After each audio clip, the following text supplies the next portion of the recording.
12 guerreiros se unem numa batalha contra a destruição da Terra. Só que eles não imaginavam que dentre esses 12, 2 estavam conspirando pela própria destruição da Terra. Sejam todos muito bem-vindos a mais um vídeo aqui no meu Mundo Otaku. Meu nome é Wellerson, tudo certo com vocês? E hoje eu quero trazer uma review sobre Hoshi no Samidare, ou Lucifer and the Biscuit Hammer, ou como é mais conhecido aqui no Brasil, Lucifer e o Martelo. Eu terminei recentemente este mangá e eu quero trazer aqui as minhas opiniões pra vocês, tá? Eu quero comentar com vocês o que eu achei deste mangá e já adianto, é um mangá bem legal, curti pra caramba. Tem algumas coisas ali que me deixaram um pouco, né, é isso, mas a gente vai chegar lá, tá? Então eu comentei um pouquinho, superficialmente, sobre ele lá no Instagram, então se você não segue a gente no Instagram, siga, beleza? @MundoOtaku. Mas enfim, vamos pro que importa, comentar hoje sobre Lucifer e o Martelo.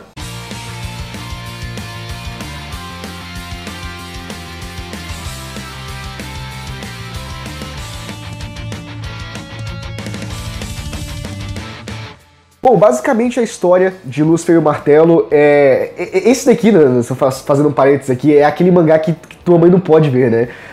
Tem certos mangás que o título já quebra. Por mais que não, às vezes possa não ter nada a ver, se bem que tem uma certa conexão com o nome Lucifer na história, mas, enfim, tipo Beelzebub. Tem um mangá que se chama Beelzebub. Então é complicado esses títulos, né? Mas enfim, basicamente a gente vai acompanhar aqui nessa história um garoto chamado Amamiya Yuhi, que em um determinado dia ele acorda com um lagarto falante no quarto dele, dizendo que o mundo vai ser destruído pelo grande Biscuit Hammer, que é o martelo biscoito, e ele precisa se aliar com ele e juntamente com outros 11 guerreiros para impedir que a Terra seja destruída. O maior ponto de Lucifer e o Martelo reside justamente no gênero, porque ele tem uma construção, ele tem um desenvolvimento muito voltado para o shounen, mas ele é um mangá seinen. Então ele é um seinen disfarçado de shounen. E a gente vê isso na construção da história. De, por exemplo, um ser maligno, porque o mundo vai ser destruído pelo mago chamado Animus. Ele quem colocou o Biscuit Hammer lá no céu para destruir a Terra em menos de um ano, enfim e tal. Então tem toda essa jornada de reunir os heróis. Esses heróis possuem poderes e eles vão se aliar para no final ter uma grande batalha contra este mago maligno para poder salvar a Terra da destruição. E aí a gente vai vendo a construção ao longo dos capítulos de cada um dos personagens. A gente vai tendo o desenvolvimento para a gente entender um pouquinho melhor quem eles são. A gente vai vendo as habilidades que eles possuem e tudo mais, e eles trabalhando essas habilidades, melhorando para quando chegar no grande momento eles serem aptos para enfrentarem o mago e vencerem a batalha. Mas não é um shounen. Por mais que pareça ser um shounen e tudo mais, ele tem uma pegada muito mais de um seinen, principalmente no que tange aos diálogos, na conversação dos personagens, na perspectiva que eles possuem acerca da vida, quem eles são. Às vezes existe aquela questão do existencialismo, para que eles servem, eles têm algum propósito, enfim. Então é bastante discutido essa ideia de vida, não somente de vida, mas de escolha, de futuro. Então tudo isso é bastante abordado neste mangá. E então a gente vê esse momento acontecendo logo no início do Noi, eu acho que é Noi, que é o lagarto falante, que diz que ele precisa se aliar. E aqui tá o grande ponto de não ser um shounenzão, porque o protagonista ele simplesmente diz que ele não vai fazer absolutamente nada para salvar a Terra, que inclusive ele deseja que a Terra seja destruída. Então aí nós temos o primeiro personagem que deseja, que anseia pela destruição do planeta. E a gente vê ao longo dos capítulos vários outros guerreiros aparecendo. Eles são guerreiros animais, então cada um possui um animal ali, ganha um anel da força, e eles tem que trabalhar alguma coisa do controle, não sei, enfim. Então tem o lagarto, tem o louva-a-Deus, tem o rato, tem o cavalo, tem o cachorro, e são 12 ao total. E eles são liderados por alguém aqui na Terra, que é a princesa Anima, eu acho, que é a Zarina Samidare. Que na verdade existe um terceiro lado secreto, que é com a Samidare e o Amamiya. Então assim, nós temos uma batalha dividida em 3 lados. Na verdade são 2, mas existe um ali que está nos bastidores esperando que a principal se finde, né? Tenha um desfecho para começar a outra. Então a gente vai ter os guerreiros e a princesa, né? Que no momento ela está lutando com eles para derrotar o Animus, o grande mago, e aí após a derrocada do mago, do Animus, ela vai entrar em cena para concluir aquilo que ela quer, que é destruir o mundo. Bom, e basicamente Por qual motivo ela quer fazer isso, qual a ambição, eu não quero contar aqui, isso você vai ter que ler o mangá para descobrir, porque são pontos interessantes que eu acho que vale bem mais a pena você ir atrás, você ler a história, porque eu acho que a imersão, a experiência vai ser bem mais significativa. Outros pontos como, por exemplo, quem é o Animus, quem é a princesa Anima, né? Eu acho que Anima, não sei como se pronuncia.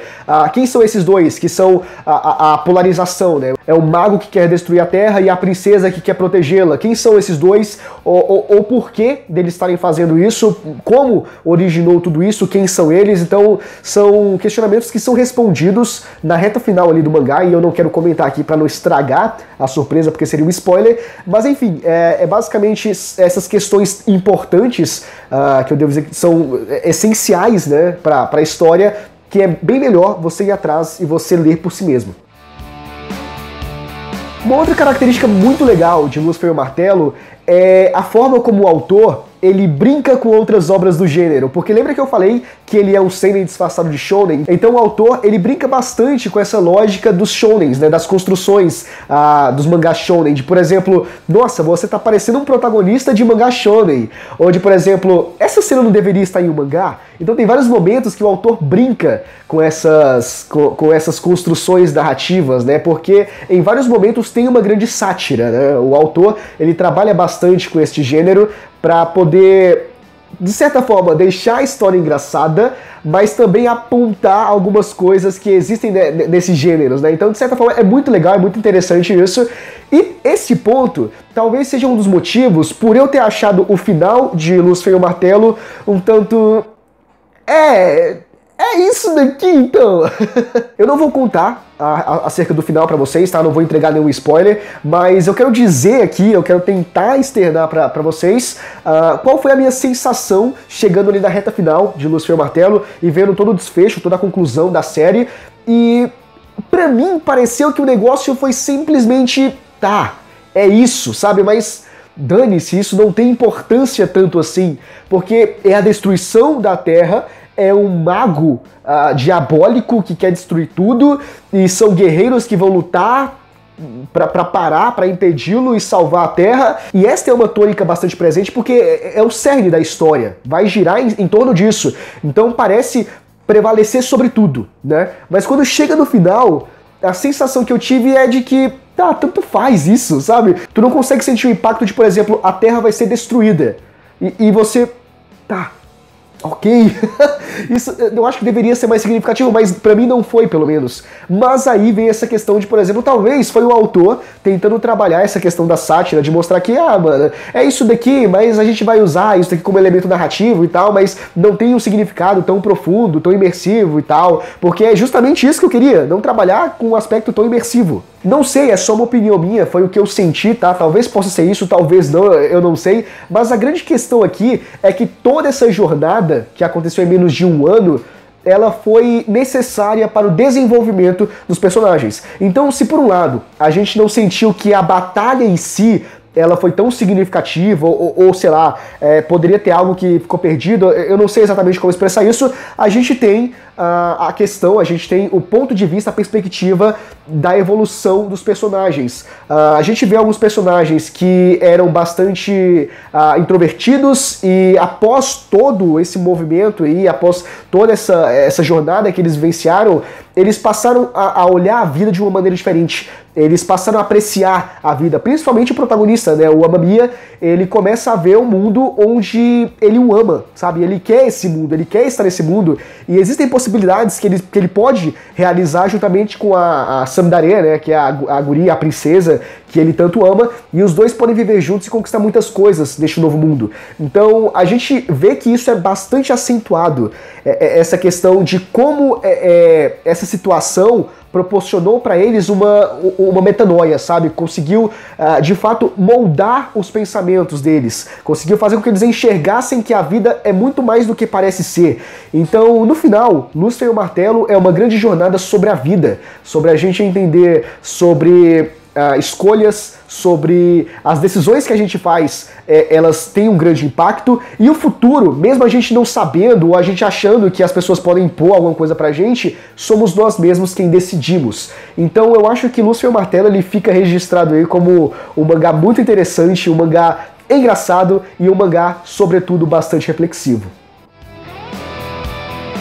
E este foi o vídeo de hoje, dessa vez comentando sobre Lúcifer e o Martelo. Se você chegou até aqui é porque provavelmente você gostou, então eu peço que você deixe o seu like porque é muito importante, tá? E se inscreva no canal, ative o sininho das notificações para você ficar por dentro de todos os vídeos futuros que a gente enviar, certo? E deixe aqui nos comentários o que você achou de Lúcifer e o Martelo. Conto muito com o vosso apoio, a gente se vê no próximo vídeo, abraço!